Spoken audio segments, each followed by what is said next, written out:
So the one thing Mrs. Calm loves more than anything else is undivided attention. So every evening, we lay under our cozy earth bubble cuddle blanket for 15 minutes and just talk about our day. No distractions, no rush. And I promise if you do this with your kids, it will settle them immediately. They may even fall asleep under the luxuriously soft warmth. Plus, this bubble cuddle blanket is perfect for cozy movie nights all winter long. And you can get up to 40% off at CozyEarth.com with my code CALM.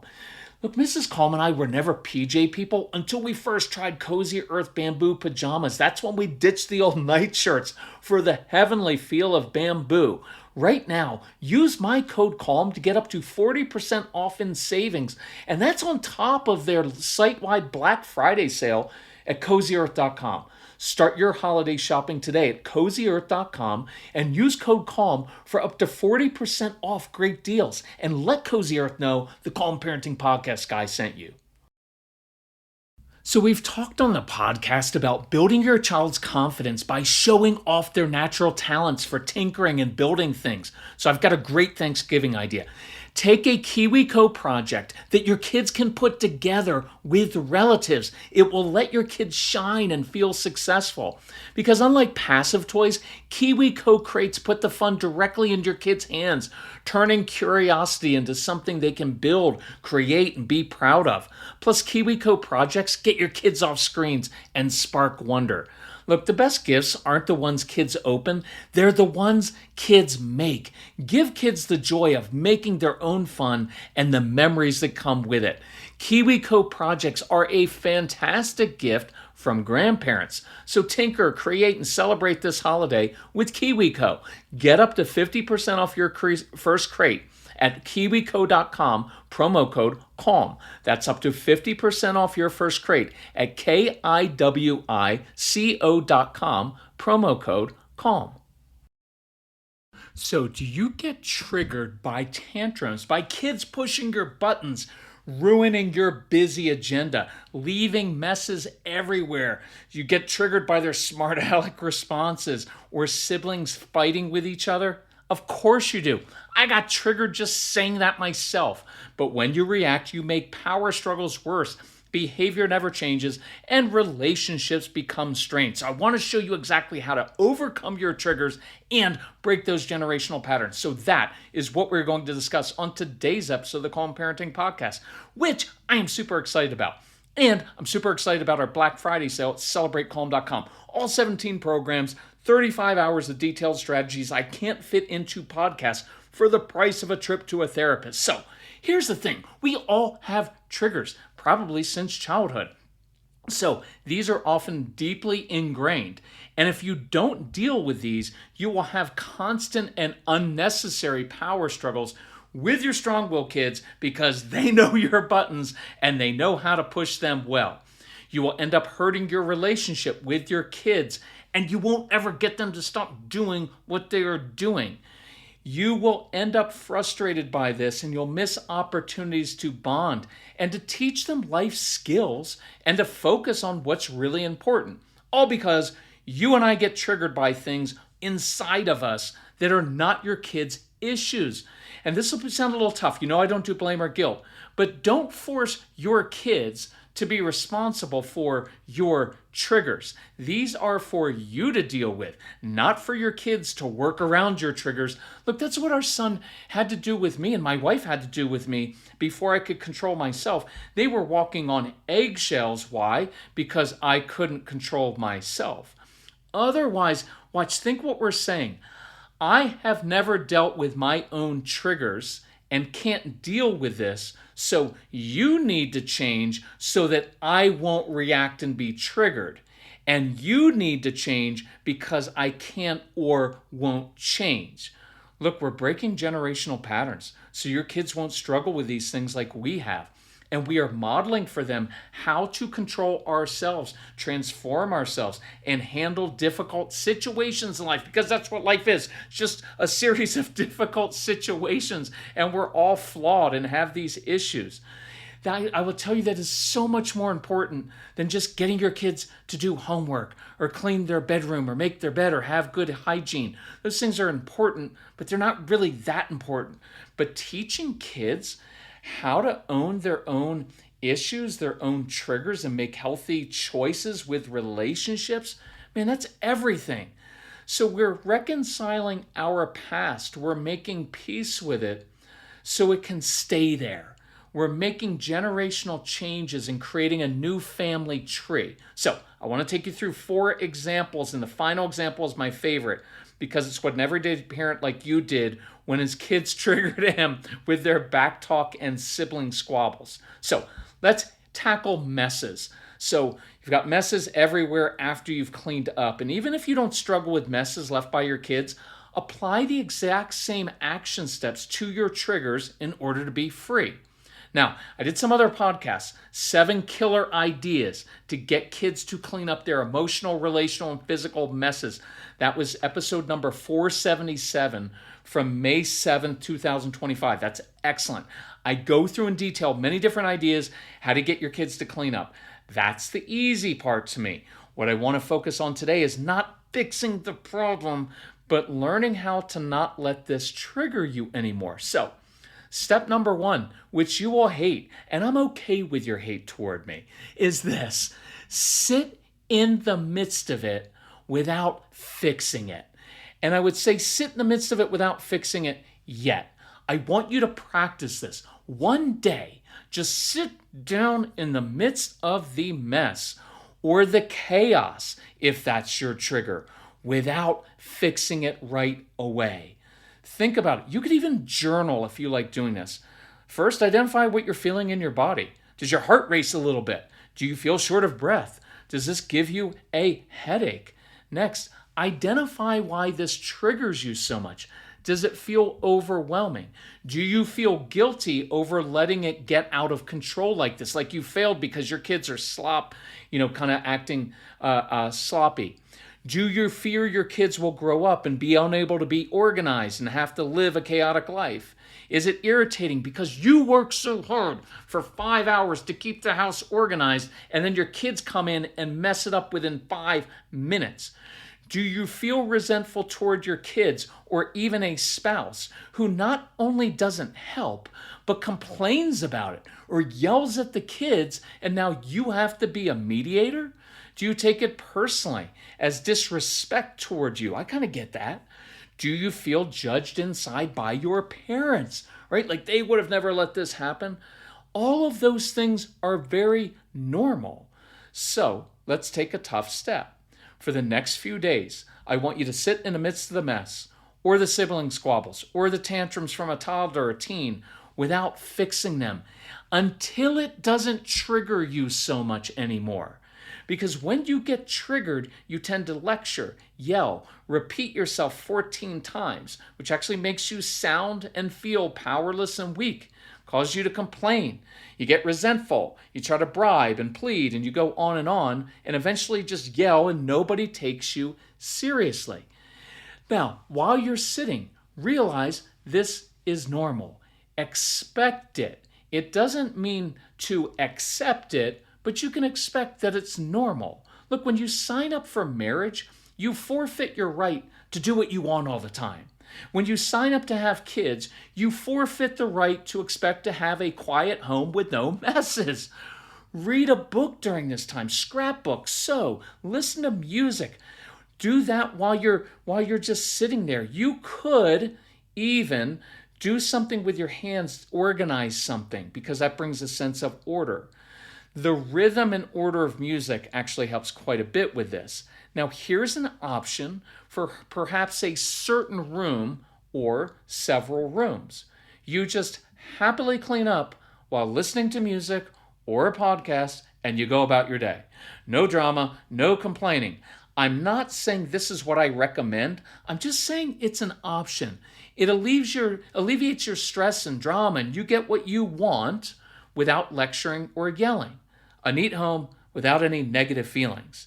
Now, if you need the dishwasher loaded a certain way, then you just need to be the dishwasher loader for the entirety of your life. Don't let anybody else near it. You just handle it. Look, it's unfair to ask other people in your home to do what will never really please you. Because if they can't please you, then you have to relinquish that right to yell at them and just do it yourself instead. Because you and everyone else will be much happier. Now look, you can go hardcore. You can declare martial law in your home until the messes are picked up. You can give your kids some practical tools. I went through that in that podcast from last May for cleaning up, like creating videos with them. We go through those tools in the Updated Discipline That Works program. We have a ton of this. So check out your app because I just updated the discipline program. But I really want you to practice sitting in this without fixing it over the course of the next few days and weeks and months until you have some limited mastery or control over it so that it doesn't trigger you in a visceral way. It will still bug you, but it won't trigger you in that visceral way and cause you to react and hurt relationships. All right, practice that. Number 2, I'm doing this for me. Discordant noise is a huge trigger for me.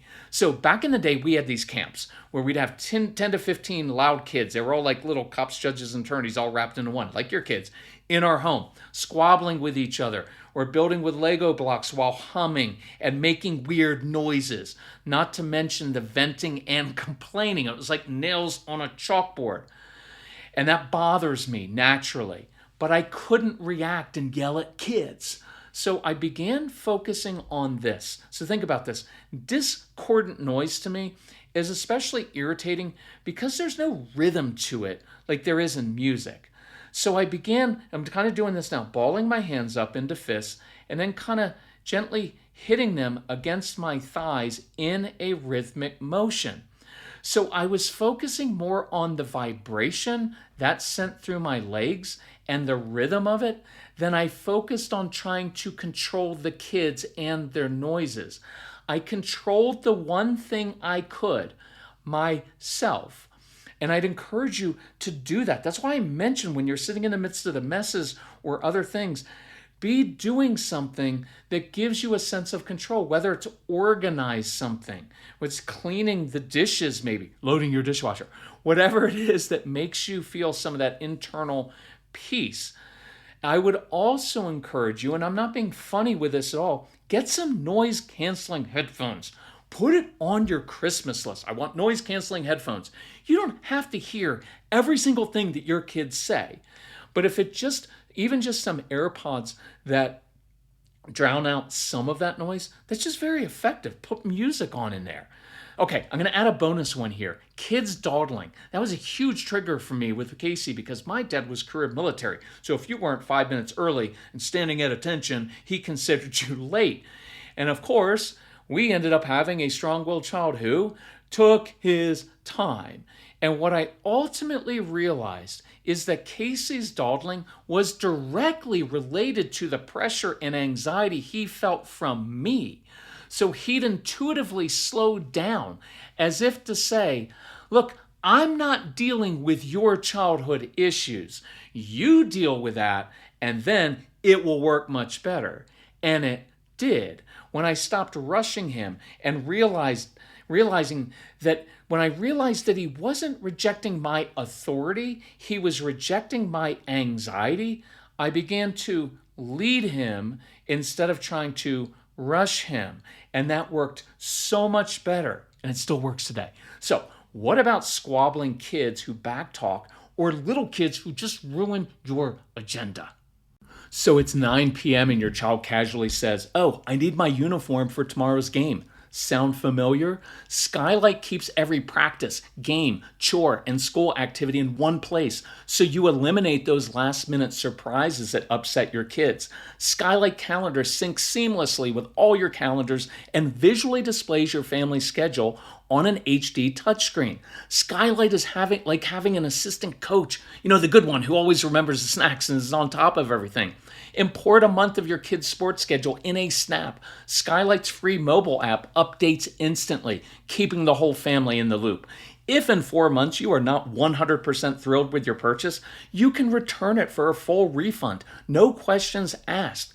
Right now, Skylight is offering our listeners $30 off their 15-inch calendars by going to myskylight.com/parenting. That's myskylight.com/parenting. So go to myskylight.com/parenting. So this really great mom emailed, I have two picky eaters at home. One is 8 and the other is 38. LOL. What I love about Hungry is that I can order meals tailored to our needs without going down 14 different aisles in the grocery store. And Hungry now knows our preferences, so they recommend meals I wouldn't have even thought of. My picky son now prepares red sauce tortellini with Italian sausage by himself 3 times per week, because you know how our kids do that. Now everyone is happy with their meals. We're not eating out as much. We're not stressed at mealtime anymore. And my son loves opening the Hungry box after school. We love Hungry. So take advantage of our exclusive offer. Go to hungryroot.com/calm and use code CALM to get 40% off your first box. Plus, get a free item in every box for life. That's hungryroot.com/calm, code CALM to get 40% off your first box. hungryroot.com/calm, code CALM. So I get this. You're a busy parent and you've got this agenda and checklist you need to get through every day in order to be a good parent. I'm just going to encourage you, when your kids are young, throw away that checklist, simplify your life. You can't get it all done. And what will happen is you'll become kind of a slave to your checklist, and you'll end up marking off the boxes will begin to be more important in actually connecting with your kids. And that will cause more conflict and more power struggles, and then you won't get as many things done. It's kind of counterintuitive, but the more that you slow down your life with these kids, the more you'll actually get done. So here's a quick example, and again, it's kind of related to messes, but a great mom said, hey, I've been triggered lately by these messes. All my kids want to do is drag everything to the house into giant piles they call forts. They're doing it in closets, in the living room, everywhere, and it really sets me off. And so I get that. You should be triggered by that. Now, let's walk through some steps. One is reset expectations. Little kids are just supposed to do irritating things that ruin your agenda. It's part of being a kid. And so I want you to relieve the expectations of yourself, right? Like, oh, well, if I were a good mom or dad, we wouldn't have messes and my kids would just do exactly what I said and they'd be immediately obedient. I did a whole podcast on that one. And so relax a little bit with that. Now, I also want you to get perspective. Imagine the opposite. If your kids had their heads in screens all day, you would be coaxing them, even bribing them relentlessly to play and create and build forts and anything else constructive. Then you'd be thrilled that they stopped playing on screens and were actually being inventive and creative.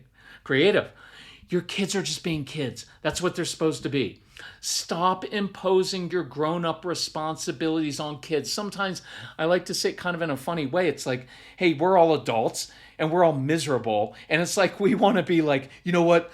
Well, I have to be miserable and responsible and do things I don't want to do every day. Well, let me impose that on you. I'm not talking about raising entitled kids, but chill a little bit. Now, you can put limits on this. Always, right? You know I love giving kids ownership of their choices, but always within my boundaries. Hey, I love that you're building forts, but from now on, you can only build those forts in this room and that room. No forts in the closet, no forts in this room ever. You could also require that they pick up the fort at the end of the day.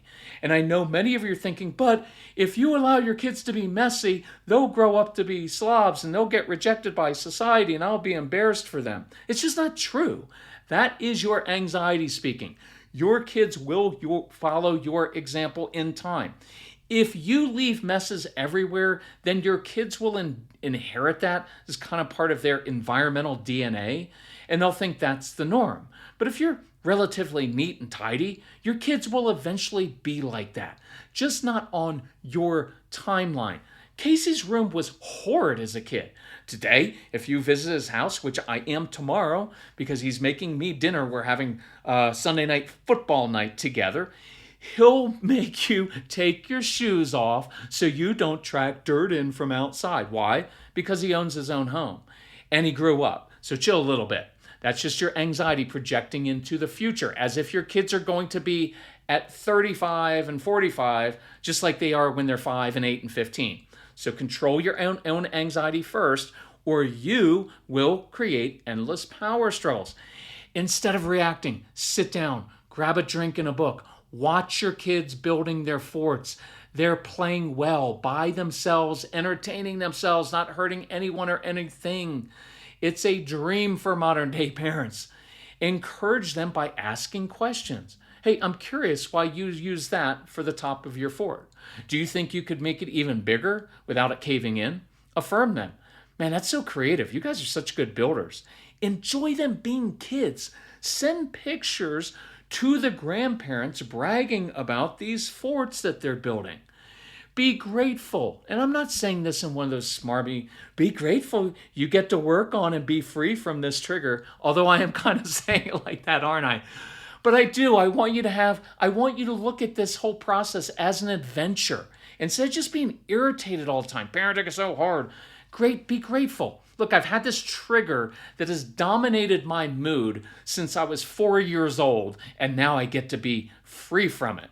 Sit amidst the mess after the kids go to bed. Instead of seeing disorder and something that needs to be picked up, see it as a monument to your kids' creativity, an expression of their simple joy, as something you will miss when they get older and they they're going to lose this childlike desire to make forts, and you're going to miss that. And one day they're going to be teenagers, and they're just basically never going to see them, except when they come into the kitchen and grab something out of their refrigerator while they're holding the door open, letting all the cold air out, and then they disappear to their rooms.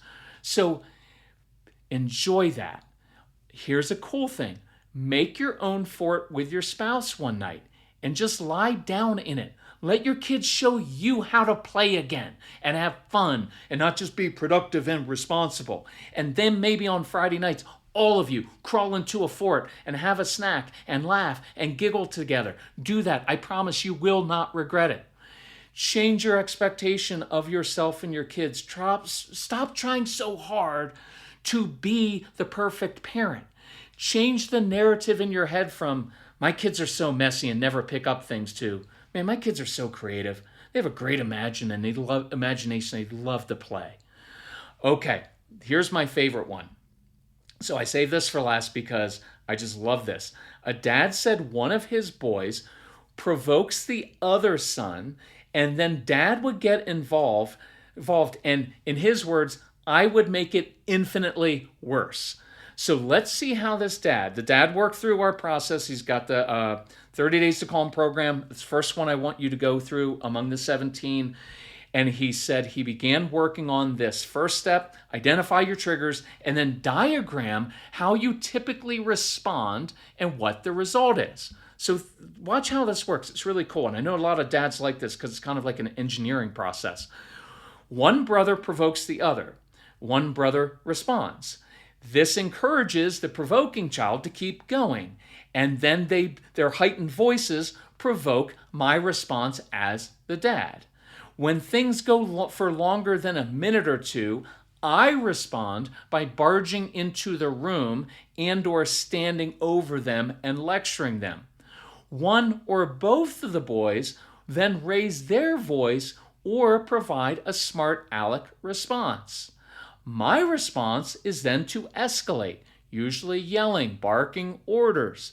And this results in chaos, and the boys end up yelling, kind of rightly, for mom, which gets me even more worked up. I can tell you as a dad, that is humiliating to us, because it's like, hey, I'm the dad here. I should be able to handle this situation. And then the kids are going to mom for it. Man, that's a big trigger for me as well.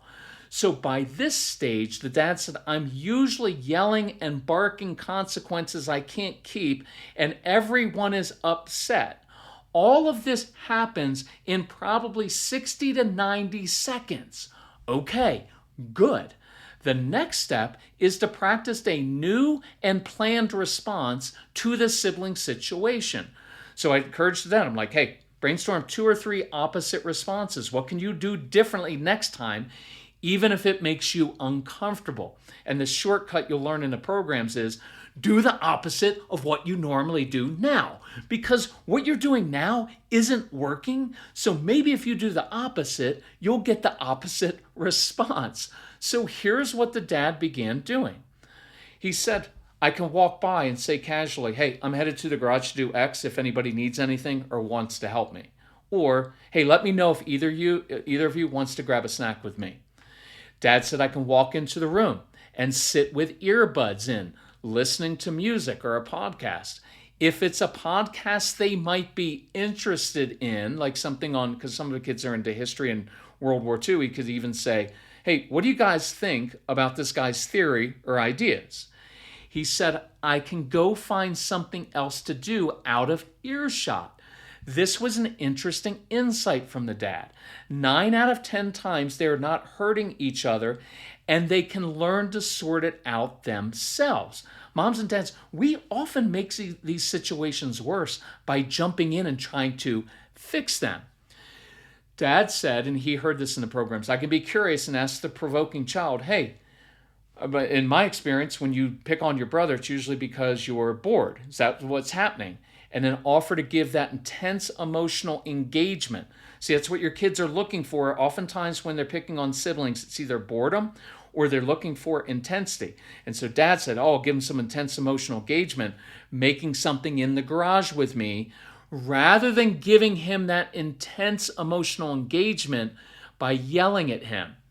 And dad's final option is sit in the room and literally say nothing. Just sit in the discomfort of it. For someone who yells and raises his voice too much, the discordant noise for others is triggering. And I was like, well done, Dad. See, that's how you do it. There are so many different options. So this week, I want you to choose one situation that usually irritates you, and you can turn it into a bonding moment with your kids and teaching moments. Be patient, be creative. I bet you can turn that which is irritating to you into a bonding routine. Take what usually separates you and let it bring you closer to your child. See, the goal isn't to get your kids to behave. It's to build a relationship so they follow you out of a deep sense of respect and trust, because that's what we really want. And when you have that trust and enjoy your kids, I promise they will listen to you more and they'll seek out your wisdom and you won't be triggered all the time. So let's do this, moms and dads. If you want to take advantage of the Black Friday sale, I would work through that 30 Days to Call program first. It's a game changer. If you need help with it, email Casey, C-A-S-E-Y, at celebratecalm.com. Look, thank you for letting me be tough with you. Thank you for letting me encourage you to sit in the midst of things that really irritate you, because I appreciate how hard it is to change yourself. And I have so much respect for you breaking these generational patterns. It is such a gift to your kids. All right, you're crushing it, moms and dads. Love you all. Bye-bye.